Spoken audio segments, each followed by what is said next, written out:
Je suis à l'état civil, monsieur. Je suis Sam Mohamed, dit Sam l'Africain. Le nom Sam l'Africain qui est reconnu mondialement. Alors, depuis déjà pratiquement un mois, il a été annoncé la mise en place d'un nouveau parti politique de l'ancien président Laurent Gbagbo. Aujourd'hui, c'est le lancement. Peut-on dire que l'objectif est atteint? Oui, c'est atteint et puis je suis fier. Je suis très heureux aujourd'hui. Je suis un homme comblé et heureux et très content aujourd'hui de ce jour. Ce jour-là, c'est un jour qu'on ne va jamais oublier.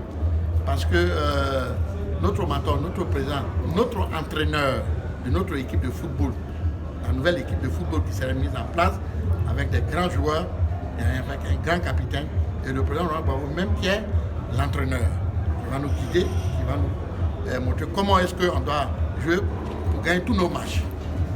Alors, le président Laurent Gbagbo a lancé un appel à l'endroit de tous ses partisans, de toutes les formations politiques de Côte d'Ivoire, notamment d'intégrer son projet de création d'un nouveau parti politique.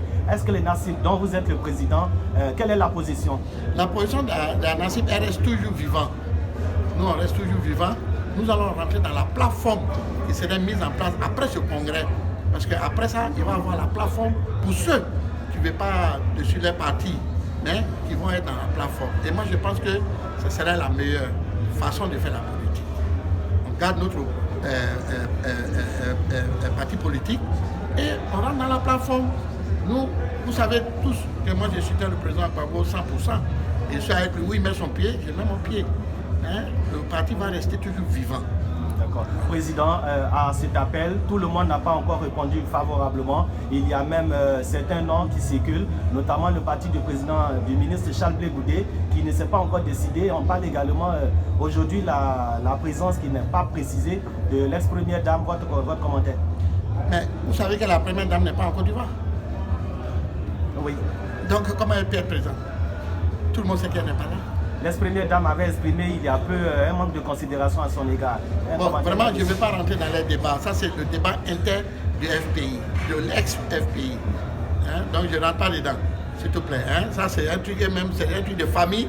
Et on dit chien ne mange pas chien. Ils vont régler ça entre eux. D'accord. Quels sont vos rapports personnels avec l'ex-première dame présentement? Moi, je n'ai aucun problème avec elle. Nos rapports sont bien. Vous savez, après la politique, il y a la famille.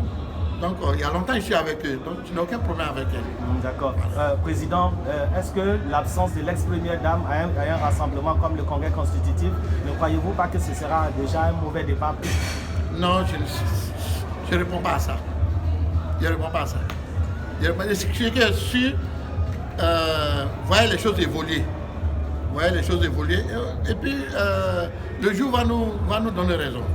Alors, Président, dernière question. Quelles sont vos attentes de cette nouvelle formation politique? Vous savez, la nouvelle formation politique, elle est panafricaine.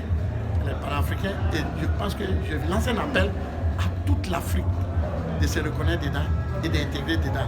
Parce que le combat ne sera pas seulement ici, mais ce sera un combat pour toute l'Afrique.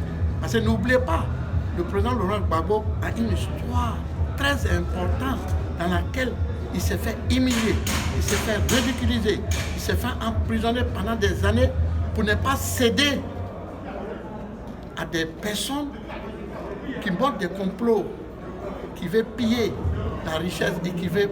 C'est-à-dire il veut que les chefs d'État soient des sous-prophètes, des représentants pour la communauté internationale. Et le président Gbagbo, il est tellement jaloux de son indépendance et de sa sécurité, il ne cède jamais à ça. Donc je demande à toute l'Afrique de soutenir le président Laurent Gbagbo parce qu'il a vécu pendant combien d'années en prison juste pour rester digne, pour rester un vrai Africain. Et je pense que le président Laurent Gbagbo doit être un exemple pour toute la jeunesse africaine et tous les Africains. Je vous remercie. Merci beaucoup, monsieur le président. Merci à vous.